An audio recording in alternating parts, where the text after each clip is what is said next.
What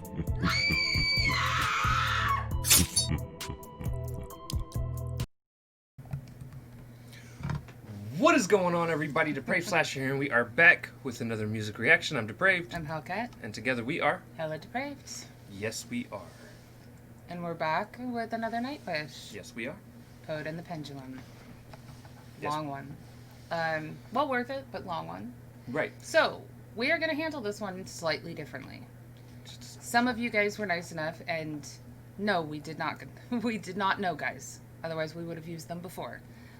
We did not know that some of their live concerts included correct subtitles, closed captioned. One of the reasons we didn't even think about it is the lyrics are in English, so we just didn't think about it. Right. So today, because it is a 14-minute song, we will be using those instead of doing a double feature. Wrong. Wrong? The video we have actually already has the lyrics in it. Oh, that's lovely. But it is the live concert. Yes. Sweet. Wembly 2013, actually. All right. So that is 16. what we'll be doing Not today. 13. 2016. And then because The Poet and the Pendulum is divided into 5 acts, we will be pausing at the end of each act to discuss what we've just heard. I do have the lyrics actually pulled up on my phone as well, so that our brainwaves, since we forget things super easily these days, we can go back over it and discuss what we've heard. Right, and we also do know what the actual basis of the song is about, or as far, well, as, anyways, why it was written. Right. So anyway, it was written in 2005-ish, between the 2005-2007 time period. 2005 was when Tarja was released from the band. And it is said by Tomas that this was started in the process sort of out of the depression and anxiety and just the negative emotions that were created based over the turmoil of what was happening that led to letting her go, and then also how they felt right after letting her go. Yes. It's not necessarily a song specifically about letting her go, just the emotions that it caused. Of course, we also, being horror fans over here, the slashers, know Edgar Allan Poe very well, and Poet and the Pendulum is based off of Pit and the Pendulum in terms of the title. Which is an amazing story. And there are certain elements within the song. I have heard the song, guys. I just have never deep dived into it. He has not. But it is... the title was created out of that, and there are certain elements that relate to the story. The other... Well, we'll get to that after we've gone through it. I'm getting ahead of myself. Anyway, we are watching this as though you have already seen it. Yes. If you have not, click the link in the description below, hop on over, watch it, leave a like, leave a sub, come on back. Actually, I mean, it's somebody else that did this, so... It's not their official page, yes. Nonetheless. So, I mean, leave a sub if you want, that's up to you. And then come on back, because we will be pausing, we will be talking about it. We are a breakdown channel. What that means is you will not get the entire song listened to in one go. That is considered stealing. We don't do that. Yep. We also are a breakdown channel. Yes. Specifically, we like to concentrate on the lyrics. Like I said, we are going to try and pause at the end of each act for this one. That does not mean that there's not going to be organic pauses where something hits us and we stop and we talk about it. Yes. It is a rock song, so it's more than likely that we will wait, but we can't wait until the end. Again, it's content thieving, and it's also not our style. We will forget by then. Yes. So, there you have it. My mind sucks, y'all. So does mine. I'm almost 40. Leave me alone. So, anyway, I'm excited about this. This is a epic song of theirs. It is off of their 6th album, I think. And it was the first album that was ever done without Tarja, and she was their original singer. It was Annette. Annette was Annette's album. She was only there for 2 albums, this one and then the one I really liked that was made into a movie, Imaginarium. And this one, they kind of felt revitalized the album. The band, it took them in the direction they wanted to go in, and Tomas said that writing it and putting it together actually probably saved his mental health.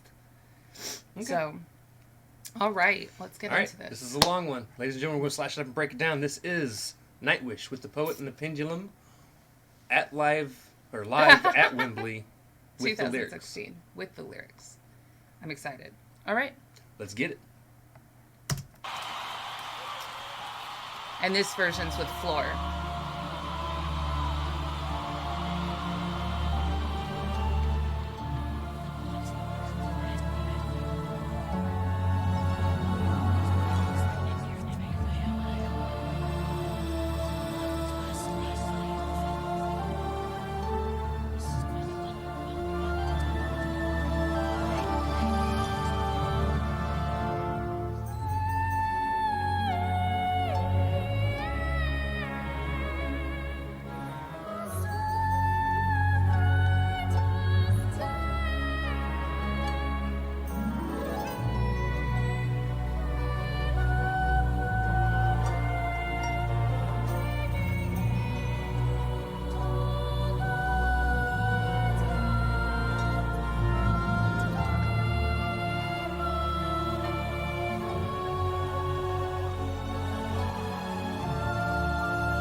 So, as an intro, I mean, it's beautiful. First off, I love the almost gloomy, like, mentally it puts me in, like, a creepy forest. It's kind of depressing, but with that really pretty right voice. This is what I almost got ahead of myself pointing out, because it is also the name of the act. So, White Lands of Empathica. Earlier today, I was asking you, because I couldn't remember, if you had read the Dark Tower series. Right. It's Stephen King. The White Lands of Empathica is actually one of the scapes that they go through in the quest at the Dark Tower. And it's snow-covered. It's a tundra. And it's where empaths live. And, empaths also... They feed off of, but also understand other people's emotions. And the main character that they run across, villain, is a psychic vampire who has an artist that he's stolen and keeps in his basement to feed off of his emotions whenever he's hungry. And it's been said that Stephen King may have written himself into that role, the artist captured in the basement, which he often does, like stories like Misery and stuff like that. It's said to be him that he's writing about. But I just think it's interesting that, we're starting at the end here, because it's a snowscape, it's barren. There's this artist in the basement. Somebody's feeding off of the artist's emotions in order to live. Tomas basically wrote this back-ass word. People think of the white and the cold, and it's death, basically. Right. Just a very interesting way to start your story. And you got it immediately. You're like, it's kind of depressing. It puts me in this sort of gloomy... So, he caught the spirit, but it's interesting that the first two things that he hits you out of the gate with is the title and then something straight out of Stephen King. Right. So, all right.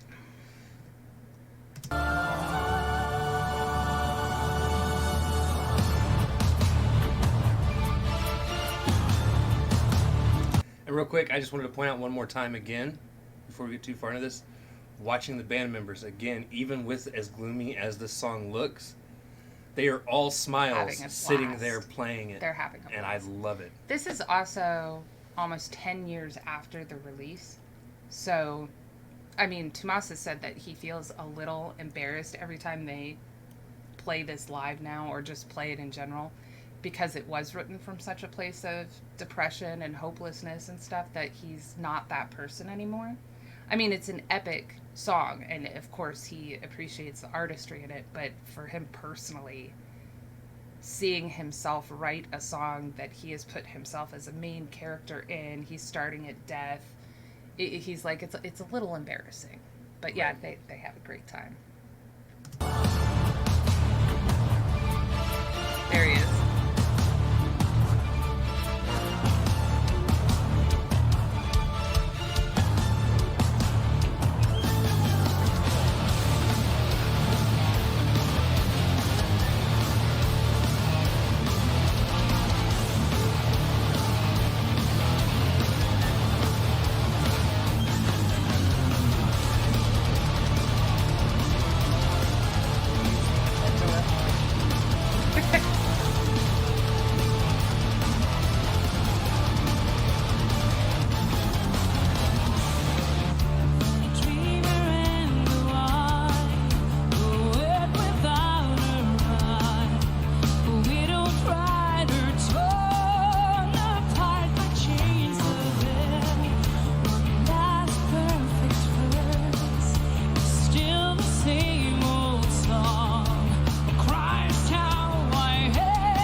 So that was Home, That was obviously. fun.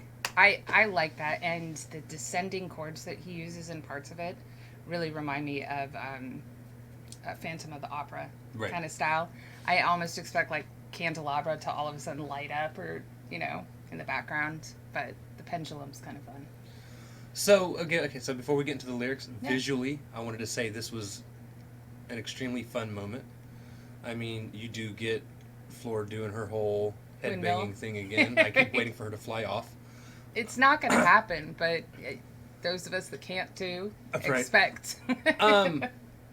Love the fact she's got a little horseshoe tattooed on her. I noticed that. It's the first time I've ever seen that. Yeah, I'm a Colts fan, guys. I live in Indianapolis. that is not what it's for. You know that. I know. But therefore, you do I like know, but that's how I associate it. it. Yeah, we also like Horseshoe Gang, and she also likes Luck. So there is that. But Luck also used to play for the Colts. His name was Andrew Luck. Okay. Um, I'm not a sports person, guys. he's kind of a bitch and quit early though, Oh well. so we don't good. really like Luck anymore. But no, I did like the horseshoe Right. tattoo. I like a lot of her tattoos. Now, as far as the whole actual scenery thing going on, again, love the lighting they've got going on. Love the pendulums floating around It's in the very background. cool. I noticed that as soon the first time they right panned as they away. came out, yeah. I was like, ooh. I kind of smirked and was going to pause it, but that's why I smirked, because I was like, don't do that. Don't do it. Don't do it. Don't Yeah, pause it. I love that they made them the axe blade edge too, Right. just like in the story. I thought that was super cool. Honestly, a lot of this is just kind of where he, to me, it seems like it's where he's at as he's writing this. You know, Right. he's at home. He talks about a widowed rider torn apart by the chains of hell, and I associated the chains of hell as the chains that held him to the table And with the pendulum. I also love the term, the one you actually skipped over, poet without a rhyme. I was gonna actually Circle flip back. because when you're depressed,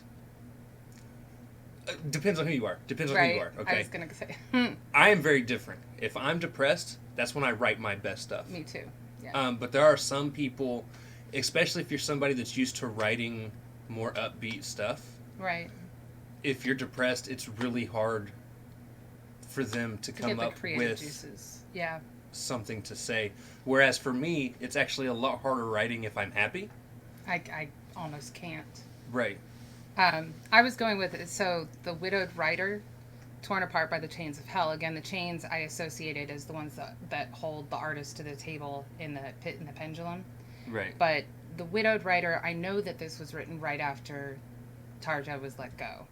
And while I don't necessarily think that it directly applies to her, I think it's kind of like he lost his muse type thing. Like the creativity is gone, which is why he's talking about the poet without a rhyme, which is how I was flipping back. Right. And he is a dreamer. So a dreamer without the wine, that's kind of inspiration to a dreamer can be. But a lot of his music is written about storytelling, fantasy. I mean, he's inspired by a ton of actual classic works, children's, adult, doesn't matter. But he does always seem to write about dreams and innocence and childlike wonder. And to have gone through all of this, that was kind of snatched away from him. So, yeah, he is that dark and depressed and just doesn't. So, you know, the lead me straight to deer. Right. Where were you?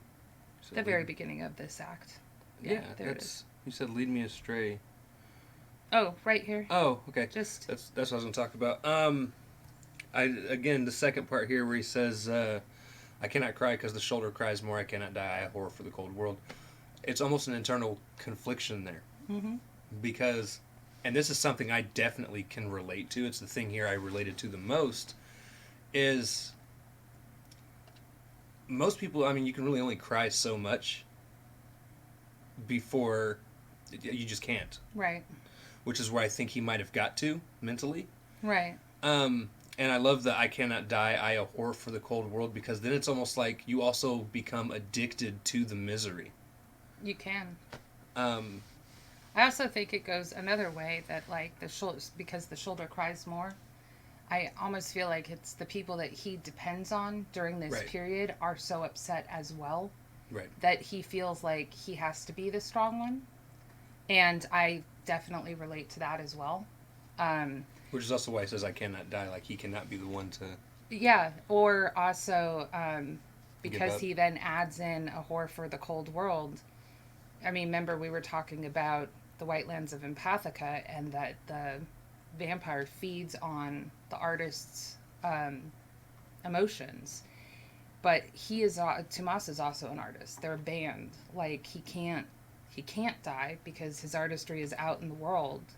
And a lot of artists do at some point relate their craft to being a whore because everybody comes to them and is constantly feeding on their creativity, asking for more and more, even if they don't feel that they're able to produce right then. And it's a paid act. So he can't die because his craft is out there. Everybody's relying on him. You know, he needs to produce more. Well, and I think actually, so taking what you said and taking it a little further, because you said I cannot cry because the shoulder cries more, meaning everyone else is also struggling. Right. And I think also that ties into the second part. He says I cannot die, saying I can't be the one to give up because I'm a whore for the cold world. Everyone else is so sad. They need him. Right. They need him to be the rock, which is playing Right. into what you did say. Moving on a little bit, I have but two faces, one for the world, one for God, against something I can relate to. Not to the overly religious side of it, which I'm sure was just metaphorically. Or it might be, I don't know. He is very, influenced Right. by religion. Again, is the literature he takes in. So Right. there's a lot of religion in there. But that is very much there's a way people see me, Mm-hmm. and then there's who I am on the inside. Well, I think it's a Chinese proverb that says everybody has three faces: the one they show the world, the one they are to themselves, and like the one that nobody ever sees. Something along those lines. But it certainly makes sense. Yeah. Right. And again, I just feel like the home was sort of talking about maybe the band, but maybe a broader spectrum of what had already been created, where he was comfortable, where they were thriving, and the adventure-filled days. You know, they were a good fit for a long time. He does do a lot of that storytelling, childlike innocence, like I was saying, so he has those adventure-filled days and stuff like that you think of summertime. You're just thinking of when the you're good a kid. times, Yeah. basically. And then which leads into the next part where he's saying, please, no more words, thoughts from a severed head, no more praise. Tell me once my heart goes right. Basically saying, like, I think he's even trying to say, like, stop praising us. Stop. Even to the point of, like, I don't even think he necessarily wants comfort I about think this that's specific exactly. situation. Don't tell because me it's until just I'm... reminding him more Right. of what had been at that time. Don't tell me until my head set back on straight. But yeah, so then there's the repeat of the kind of, I guess, chorus. We shall call it the refrain. The refrain. Yes. All right, so this is leading into the Pacific, which they switched to having water. I know. It's beautiful. It looks like the Get out my head. bioluminescence. Yeah, stop it. It looks like the bioluminescence that's been happening more and more frequently now that people are Not swimming. Not screwing up our oceans. Polluting the earth. Yes.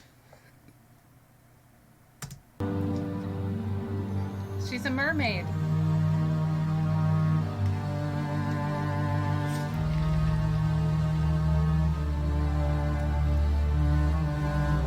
You can see it kind of rocking with the...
Storm's coming in.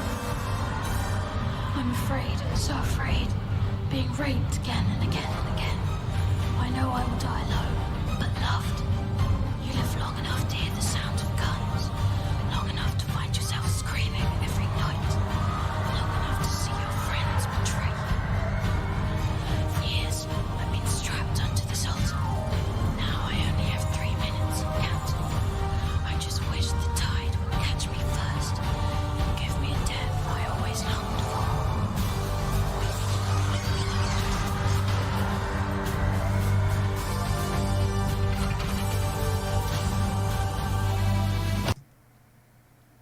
right. That was fun.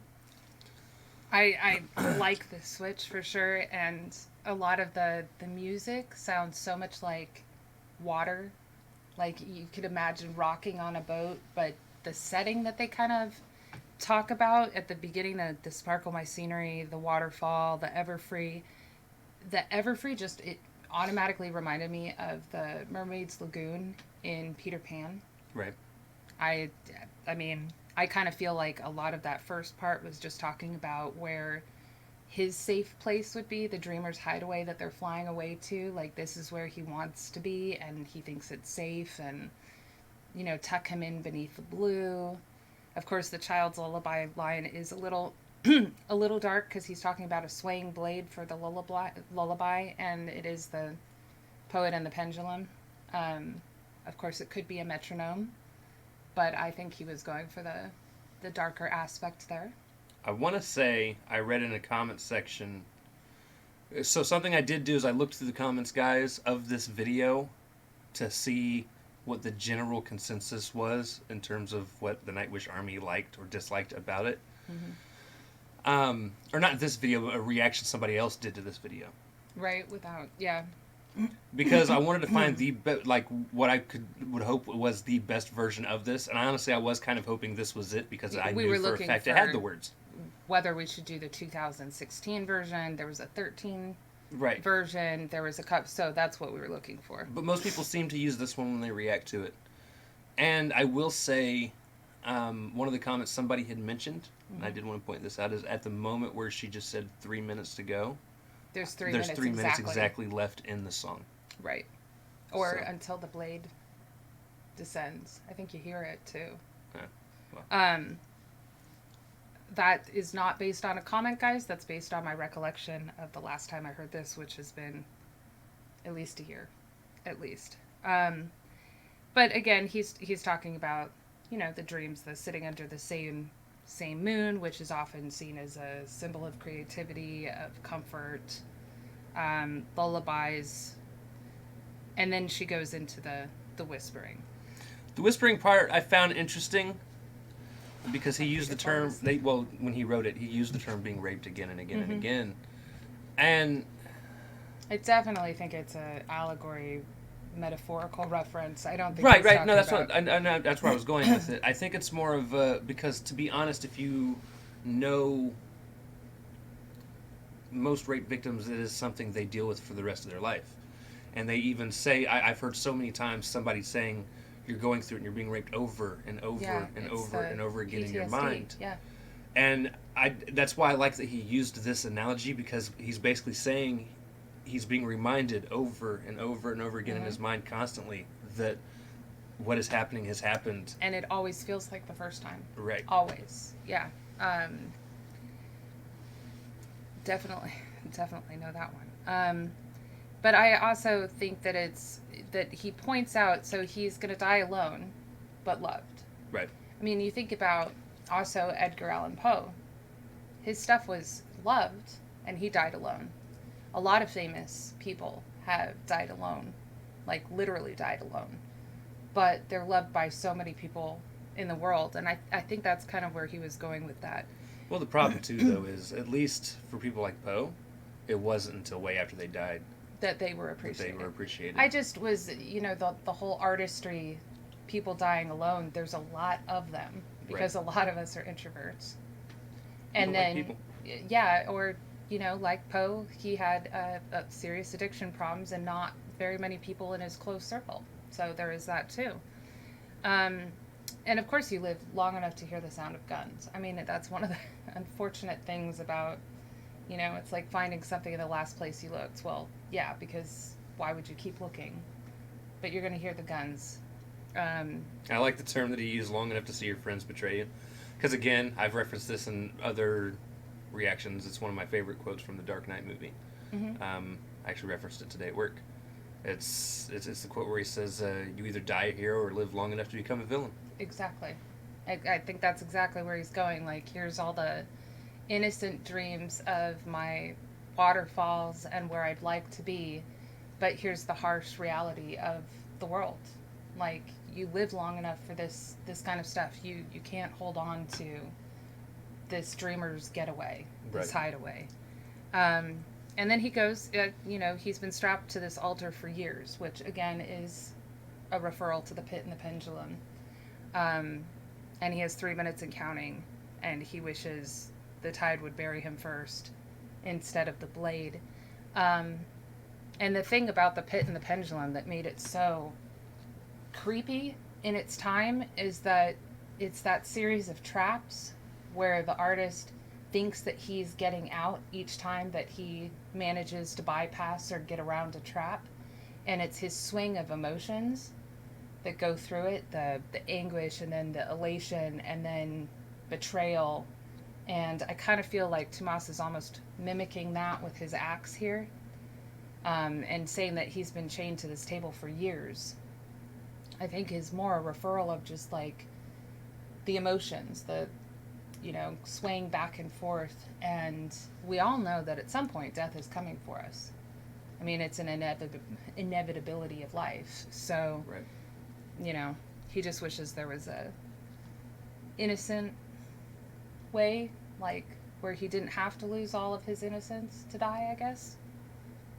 So now we move into Dark Passion Play, which is the name of this album, by the way. Dark Passion Play is the entire album's name. Okay.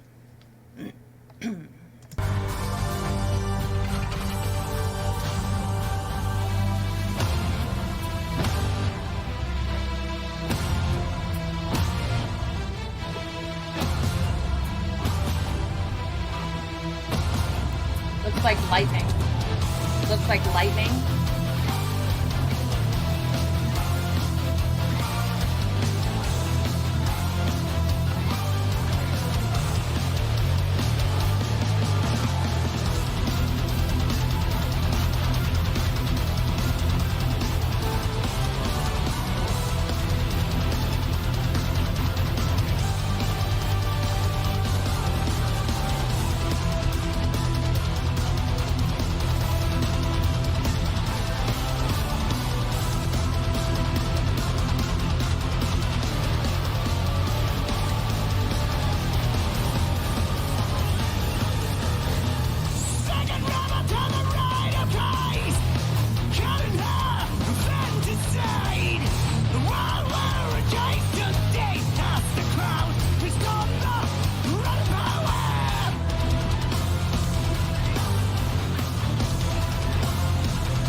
Interesting.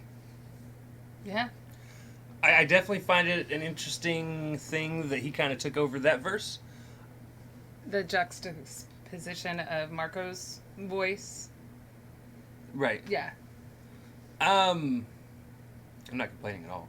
Oh, He sounds no, good. he has an amazing voice, but it's definitely that metal growl in this one. Right. I mean, you've heard him with more clear vocals. He Right. he can sing his ass off. But yeah, the harshness, I guess, of this one. I'm just not used to bands doing stuff like that. Usually there's like one singer, and if there's somebody else that sings in the band, they might go back and forth off each other. We're getting there. Like, some of the symphonic metal bands have made their calling card having female male. It's supposed to be the angelic versus the hellish, the harsh versus the beautiful. It's the whole juxtaposition that they make there. Yeah, Epica is one of them that we've gotten a lot of requests for. So, okay.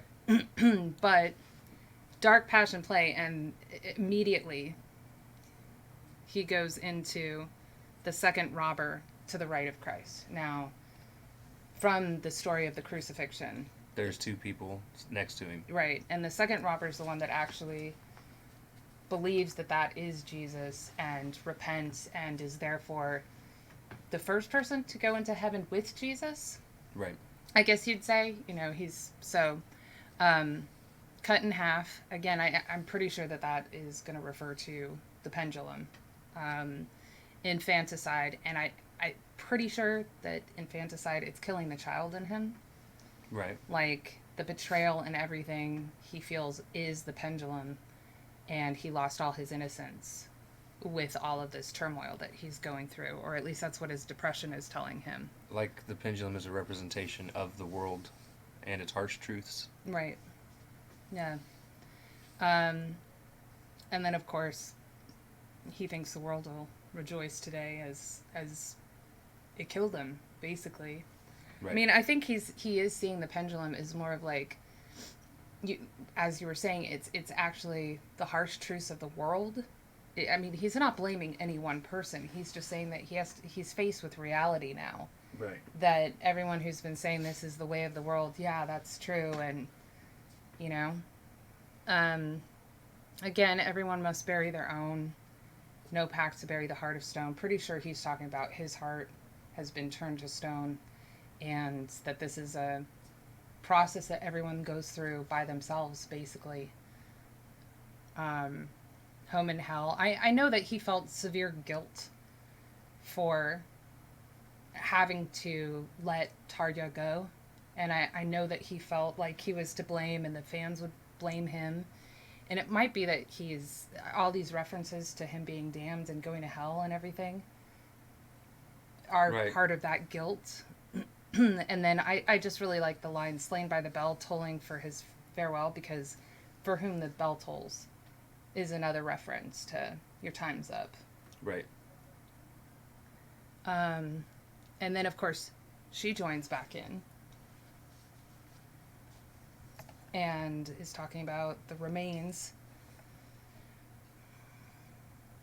And I'm just not spitting on his grave as they came. I think, again, it's his depression talking more than anything. Because I don't think any of his friends would have done that. Right. I think when everyone's going through that depression, I mean, it's something people that deal with depression think about all the time is, again, even if we know right, people care, we feel like no one does. Right. Would they even notice if I was gone? Who would check on me? How quick would it happen? I mean, it's a thing. It's a thing. And then he goes back through the refrain. Right. Or they go back to the refrain. I like the fact that they both sing it in this part. Right. I really like the duality of their voices together. And then she goes back into talking. Again, the year of the Lord 2005. That is when he wrote this. Right. So I don't think it was anything. But it's kind of a obituary. I mean, it's written very much like an obituary would be written in a newspaper. Right. I love how it ended, though, because it says he was found naked and dead with a smile in his face, a pen, and 1,000 pages of erased text, which means, and it's, I love the visualization of the idea that he had written everything he wanted to say, and then was like, you know what? This is not going to benefit anyone. Right. And erased it Fuck all. It. I want to say it almost had more to do with, like, he felt... Well, I mean, he did die with a smile on his face. But on the other hand, like, the 1,000 pages of erased text could be what he feels is, like, the wasted stuff that he's already put out. Because it was all put out with Tarja, and now he feels like he has to start from scratch. Right. So it's that Tomas is being killed off. It's being, and he has to start fresh with new material without this iconic part of their band, I guess. But yeah, I do think that it's funny that he's smiling. He's like, well then, you wanted to kill me? All right. Yeah. So, all right. Now we go into the last final act. act, right? Yes, mother and father. I'm going to sneeze. So Don't excuse sneeze me. when she's, yeah. There we go.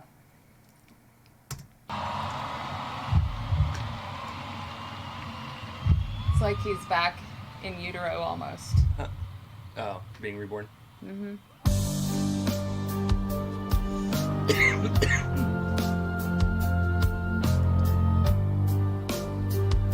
And we're back to the ocean.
Thank you.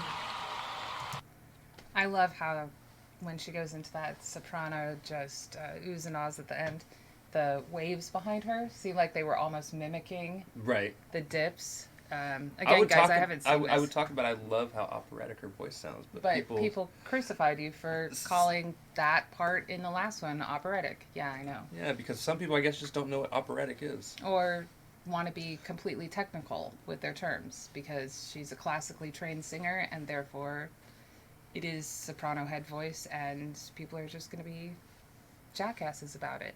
Right. I like that Marco, again, sings in this part. He's quieter. I mean, he is definitely background. It just kind of emphasizes, because it is named Mother and Father. Whereas I feel like if she had sung it completely by herself, it should just be called Mother. With the waves going in the background, it almost... Here's my question.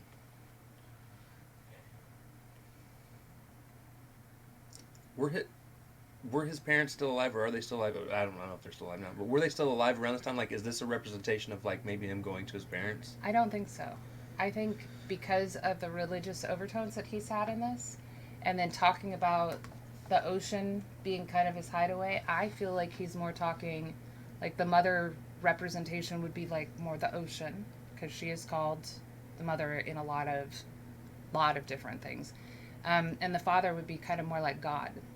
Okay. Like it's a talk with, because, they're talking about... right. Because I was saying I love the thing that's, I love the part where he's like, the blade will keep on descending. It's going to happen. It's like, shit's going to keep happening. It's life. It's life. Yeah. But yeah, it is kind of almost like one of those come to Jesus moments, I think, in anybody's depression, where you make the realization that this is life.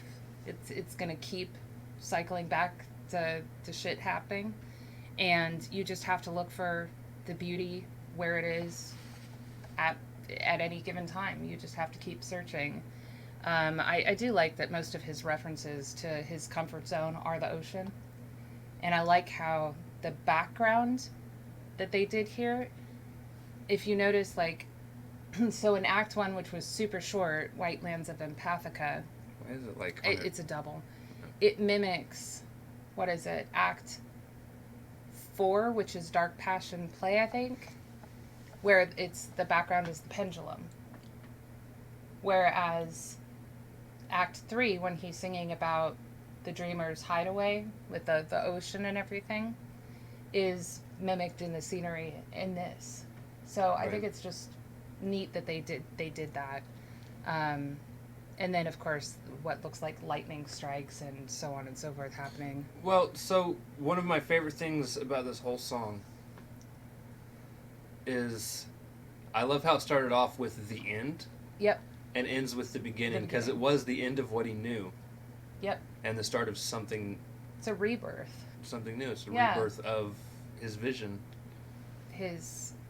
All of us go through that in life, too. Anytime we decide to end a relationship, switch careers. I mean, this was obviously much bigger for him at the time. It was big for his fans. He was...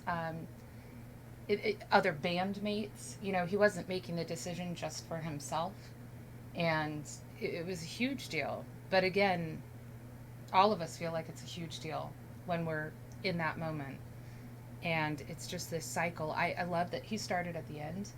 The whole thing reminds me, it's very much an epic allegory. It reminds me a lot of like the trilogy by Dante. Right. His own trip through hell and then purgatory and then heaven, or like Pilgrim's Progress by Bunyan, where it's the trip from being a non-believer to a Christian, but there is death involved in reaching heaven. It's just, he wrote a beautiful allegory for rebirth through depression, and I really like it. I also like the horror aspects, of course. Right. All of his inspirations here. I will say, of everything I've heard so far, I think this is my favorite Nightwish song. I'm not surprised. And not because of the horror undertone. No. Just because it's emotional and very... It's definitely the most... I definitely get into the more emotional tracks way more than anything else from anybody, whether it's rap, hip-hop, or rap, rock, doesn't matter. country, It's whatever. the introspective vulnerability and being able to put your emotions, both musically and words, which is, again, guys, this is why having the lyrics is so important for the two Right. of us. This is what we get into. It's a good thing that we had it for this particular. I was not going to react to this until we had a way to see the lyrics as we were going through. I really like the way that the entire setup. I do understand why everyone said to see this live.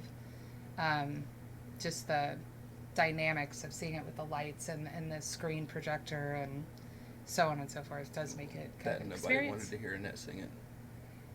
Yeah, there is that. There is that. All right, you guys. That is going to do it. This is a almost hour-long reaction. Oh dear. People are going to be so mad. Or so happy. They wanted it. Either way.